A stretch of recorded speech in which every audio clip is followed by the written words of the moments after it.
இப்போது விஜயகாந்த் அவர்கள் கருப்பு எம்ஜிஆர்னு பேர் வாங்கினதுனால வடிவேல் மாதிரி ஆட்களை இயக்கி அது ஒரு பிரச்சனையை உண்டு பண்ணி ஒரு காமெடி நடிகரை வச்சு விஜயகாந்தோட அரசியல் வாழ்க்கையை காலி பண்ணி அந்த சமயத்தில் நடந்த பிரச்சனைகள்லாம் நடந்துச்சு.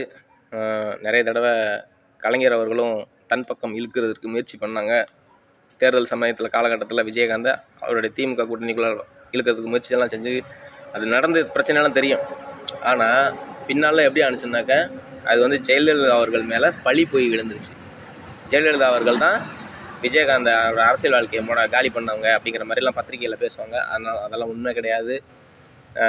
அதாவது அந்த பல்லாயவானன்னு சொல்லக்கூடிய பத்மாவதி இவங்களுடைய ஆட்கள், இவங்களுடைய குடும்ப நபர்கள், கலைஞர் அவருடைய கணவர், அவர் அரசியலுக்குள்ளார பெரிய ஆளாக இருக்கணும், இல்லைன்னா ஒரு கள்ளத்தனமாக கணவர்னு நினச்ச மூக்க முத்துமாரி இருக்கக்கூடிய எம்ஜிஆர் இவர் வந்து அரசியல் வாழ்க்கையை நிலைக்கணும்.